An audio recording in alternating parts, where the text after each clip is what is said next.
And we're back. According to the American Foundation for Suicide Prevention, in 2017 alone, almost 50,000 Americans died by suicide. Plus, there were over 1 million suicidal attempts. What can we do about this? Here to discuss how to improve mental health is #1 best-selling author, counselor, and life coach David Essel to share his first-hand knowledge of how to confront the destabilizing factors in one's life that can lead to suicide attempts. Welcome, David. Oh, Carissa, great to be with you. Even though it's a tough topic, it's great to be with you. And you come in as not only a mental health expert with 27 years of experience, you feel like a ray of sunshine, but you went through some very dark times yourself. Can you tell us about that? Yeah, for years I had a low-grade depression, and low-grade depression normally we can cover up with alcohol use or food or nicotine or shopping. Yeah. You know, so I had a low-grade depression for years, and it was due to codependency. And what that means is I needed everyone to like me, to love me, to approve of me. Okay, yeah. And that pressure was so intense as a speaker, a counselor, an author. You know, you just can't get enough validation. And eventually I started to slide down this slippery slope. I had a major contract fall apart in 1990, almost now 30 years ago is when I had my suicidal attempt, my ideation of suicide. And it was at that time that I started to pick up the alcohol because all these other things were crumbling around me. And before you know it, I was going down so fast. And at the last minute, I made a move that saved my life. And what did you do that saved your life? You know, it was the hardest thing in the world, Chris, especially for a guy. Like, we're supposed to have the answers. And a guy who's a counselor, he's supposed to have the answer. And then that's another layer of pressure of, am I a phony? Am I a fake? Yes. You know, so what did you do that saved your life? So, you know, I called all around. On the day that I was going to take my life, I woke up and I said, okay, I can't do it, but I can't live. Do you understand that? Like, I can't take my life, but I can't live like this. So I started calling all the psychiatrists in town. Everyone said the same thing. We can get you in 3 months. 3 months? And I sat there wondering, now, I could have gone to the emergency room. I could have called the suicide prevention hotline. There was a lot of other options. But I sat there for 3 hours just broiling inside, not knowing what to do. And I decided I was going to drive to one psychiatrist's office. I walked in, I sat down, and I told the receptionist, I'm not leaving. I'm hurting. I'm in pain. And I'm going to do something really bad if he doesn't see me.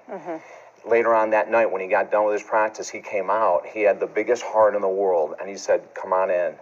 I broke down crying for over an hour. And then he's the one, along with a counselor, that got me back on my feet today. So if you had not sought help, you might not be here today. I would possibly not be here. And you wouldn't be able to share this sort of positive message that you've then sort of taken this dark experience and changed it into. Exactly. And the clients we work with who are on that precipice, just like I was, you know, when they come through the other side, they can't believe how great life can be once we remove the core issues surrounding depression, anxiety, you know, and 40 million people in our country every day, Carissa, suffer from anxiety and or depression. Yeah, a lot. It's huge. It's growing, and social media and everything is sort of confounding this problem. Exactly. Is there a genetic factor to this that you see, to the anxiety, depression, even things like PTSD? Yeah, you know, we don't. Now there are genes that they have found that might indicate a potential depression down the road, might indicate anxiety, but I have yet to see any study that comes out that says, here's the genome for depression. Okay.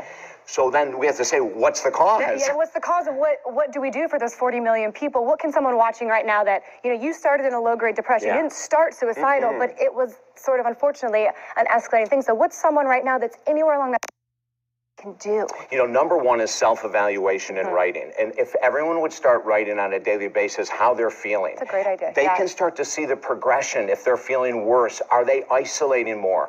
Are they actively drinking more or eating more? Food is a major addiction. So be aware. You know this in your expertise. Yes, so be aware. Be aware. Okay, you also talk about, you have this new book out here that's talking about slay your goals. We love that. Yeah. What are the positive things that we can take away, and how does this book lead into that? Well, the #1 thing that we say in the book is whatever you're avoiding right now in your life is the key to massive success.